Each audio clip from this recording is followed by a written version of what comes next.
Bueno, bienvenidos. Hoy nos vamos a sumergir en un texto que tiene casi 3 milenios, pero que de verdad resuena de una forma increíblemente moderna. Vamos a explorar el primer capítulo del libro de Amós. Sí, y para guiar esta conversación, nos basamos en varios análisis y comentarios muy detallados sobre este libro profético, todos tomando como referencia la versión Reina Valera. Exacto. Y la misión, digamos, es entender por qué un libro que arranca con una lista de juicios contra naciones que ya ni existen, ¿por qué nos sigue interpelando tanto? ¿Quién era este hombre, Amós? Fíjate que eso es lo primero que hay que entender. Las fuentes son muy claras. Amós no era parte del establishment. Para nada. No era un sacerdote ni un profeta de la corte. No, era un pastor, un ganadero de Tecoa que también recolectaba higos y cómoros. O sea, un hombre de campo, un trabajador, un outsider total. Un outsider, esa es la palabra. Y el momento en que aparece es crucial. Estamos más o menos en el 750 a.C. Israel, el reino del norte, está en su apogeo con el rey Jeroboam II. Una prosperidad económica brutal. Paz en las fronteras, comercio floreciente, la élite acumulando una riqueza impresionante. Pero era una fachada, ¿no?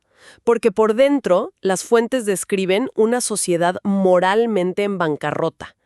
Y justo ahí, en medio de ese aparente éxito, irrumpe Amós. Y no lo hace con sutilezas, para nada. La primera frase es una explosión. Dice, Jehová rugirá desde Sión y dará su voz desde Jerusalén.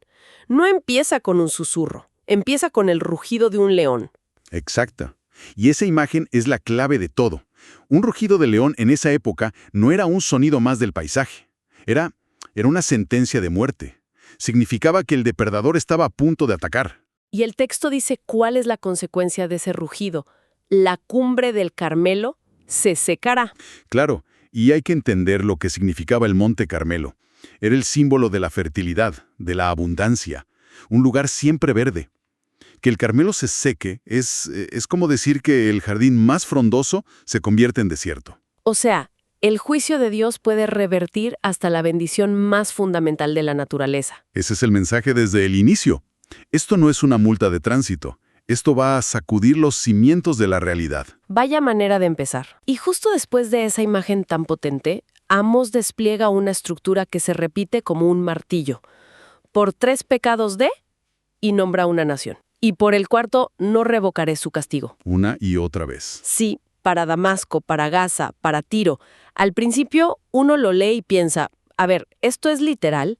Dios lleva una cuenta y al 4 pecado dice, hasta aquí. Por sus muchos, por sus repetidos, por sus constantes pecados. El 4 es simbólico. Es la gota que derrama el vaso, el punto de no retorno. Ya entiendo. Como decir, ya fue suficiente. Exacto. Y la fórmula crea un ritmo, una tensión que va creciendo. La gente que lo escuchaba por primera vez se preguntaría, bueno, ¿y ahora? ¿A quién le toca? ¿Quién sigue en la lista? Una cuenta regresiva poética, me gusta. Pues vamos a entrar en esa lista. Los primeros juicios son por una brutalidad que hiela la sangre. Crímenes de guerra, sin más. Empieza por Damasco, por Siria. Sí, y el pecado concreto que menciona es que trillaron a Galaad con trillos de hierro. A ver, explícanos la crudeza de esa imagen, porque trillo suena a algo agrícola. Claro, y ahí está el horror. Un trillo era una plataforma de madera pesada. Por debajo tenía incrustados pedazos de piedra o clavos de hierro. Se usaba para separar el grano de la paja, arrastrándolo con bueyes. Vale. Era una herramienta para desmenuzar. Ahora, imagina usar eso no sobre trigo, sino sobre cuerpos humanos. Qué locura, es la industrialización de la tortura. Es la deshumanización total. Es decir, mi enemigo ni siquiera es humano, es materia que hay que pulverizar. Una crueldad sistemática. Qué terrible. No es una muerte en batalla, es un proceso de aniquilación. Y parece que es un patrón, porque el siguiente caso que menciona, el de Amón, es igual de espeluznante. Uf, sí. Dice que su crimen fue abrir a las mujeres de Galaad que estaban encinta, para ensanchar sus fronteras.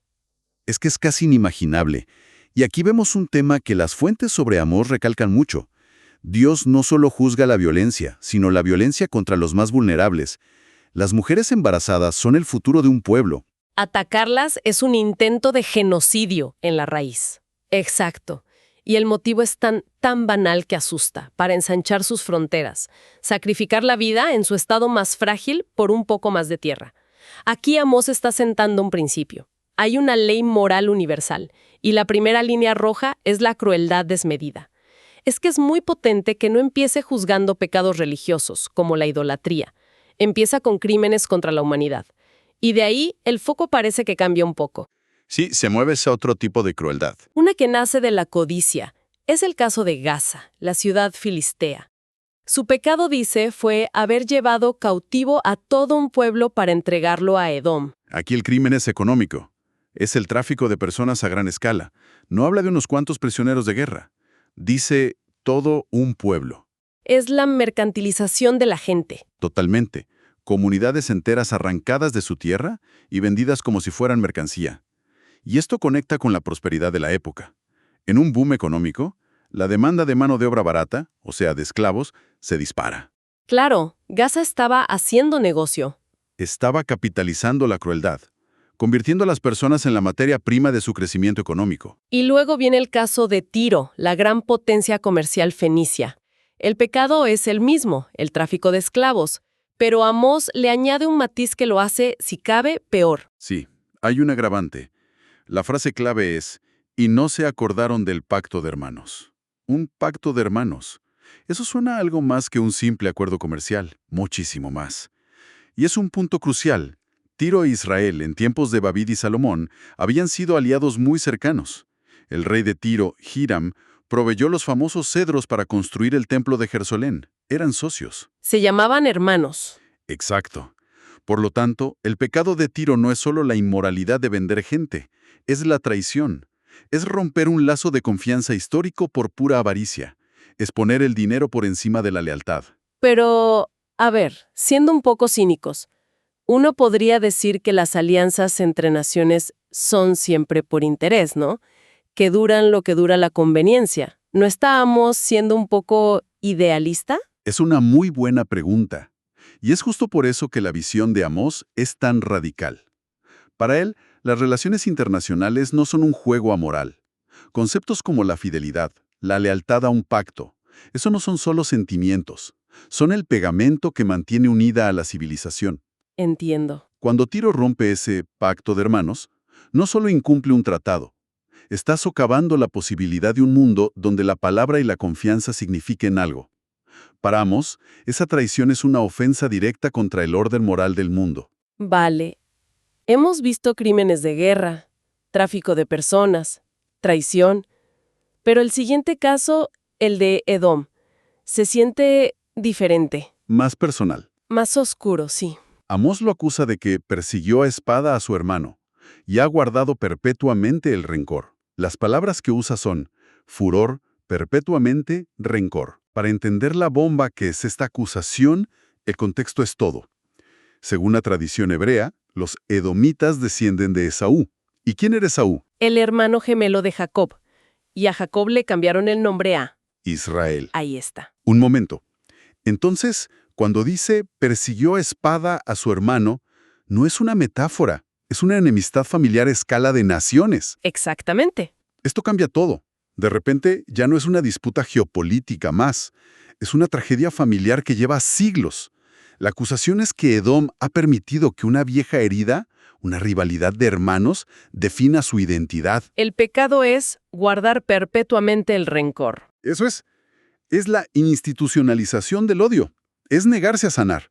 Es alimentar una ira que pasa de padres a hijos. Lo que se condena es el alma de una nación corrompida por un resentimiento que se niega a morir. ¡Qué tremendo! Cada juicio añade una capa nueva. Y ahora llegamos al punto clave, al giro de guión de todo el capítulo. Hagamos un ejercicio. Imaginemos a un israelita promedio de esa época, un comerciante de Samaria, por ejemplo. Perfecto. Está escuchando a este profeta del sur recitar esta lista. Damasco, Gaza, Tiro, Edom. ¿Cuál crees que sería su reacción? Sin la menor duda, estaría aplaudiendo. ¿Feliz? Claro. Pensemos en la lista. Damasco, los sirios, eran enemigos históricos que los habían oprimido. Gaza y los filisteos, rivales de siempre. Tiro, un socio traicionero. Edom y Amón, vecinos problemáticos. Parece israelita, esto sería la mejor noticia del mundo. Sería como escuchar, por fin, Dios está de nuestro lado. Va a castigar a todos los que nos han hecho daño. Sentirían una validación total. Se sentirían los buenos de la película. Y aquí es donde Amós demuestra que es un genio de la retórica, porque todo esto era una trampa. Una trampa brillante y demoledora. Él construye un caso, lleva a su audiencia de la mano, haciendo que asientan con cada punto. ¿Es mala la crueldad de Damasco? Sí. ¿Es inmoral el tráfico de personas de Gaza? Por supuesto. Les hace estar de acuerdo con el principio de la justicia divina. Exacto. Construye un consenso moral. Y justo cuando su público está en su cima de autojustificación, convencidos de que Dios va a castigar a los otros, Amós gira el reflector 180 grados. Y el martillo que había caído sobre todos los vecinos, de repente cambia de dirección. En el siguiente capítulo apunta directo a Judá y con más fuerza todavía al propio Israel. El efecto debió ser un silencio sepulcral en la plaza. Es como estar en un juicio, señalando a todos los acusados, gritando culpable, y que de repente el fiscal diga tu nombre. Precisamente. Los deja sin escapatoria. El mensaje implícito es brutal. Si ustedes mismos están de acuerdo en que Dios juzga a estas naciones que ni siquiera tienen su ley por crímenes básicos contra la humanidad, ¿con qué cara creen que se van a salvar ustedes, que sí conocen mi voluntad, que tienen un pacto conmigo? La misma vara con la que midieron a otros ahora se usaría para medirlos a ellos. ¿Y con más rigor? Porque tener el privilegio de conocer la ley implica una responsabilidad mucho mayor. Entonces, al final de este recorrido, ¿qué ideas principales nos deja este capítulo? A mí, la primera que me salta a la vista es la soberanía universal de Dios. Él no es un Dios tribal solo para Israel. Su jurisdicción es el mundo entero. Totalmente de acuerdo.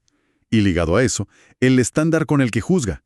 Es fascinante que los crímenes no sean, como decíamos, religiosos.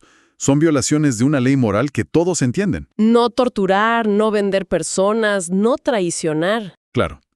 Para Amós, la base de tu relación con Dios es cómo tratas a los demás. La justicia social no es un apéndice de la fe, es el corazón de la fe. Y hay un tercer punto que me parece muy actual. La advertencia de que la prosperidad económica no significa nada si no hay justicia. Israel estaba en un boom, pero Amós dice, su sistema está podrido. Es un punto excelente.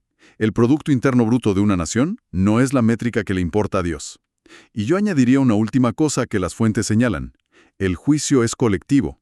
Amós acusa a Damasco, a Tiro, a Israel. ¿A naciones enteras? Sí, las naciones son vistas como entidades morales, responsables de sus políticas y de la cultura que promueven.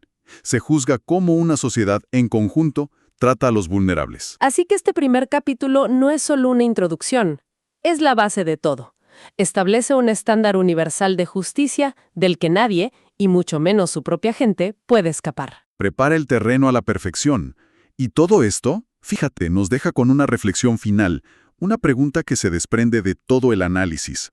Amós usó la condena de las injusticias de los otros como una estrategia, como un espejo para que su pueblo pudiera ver las suyas.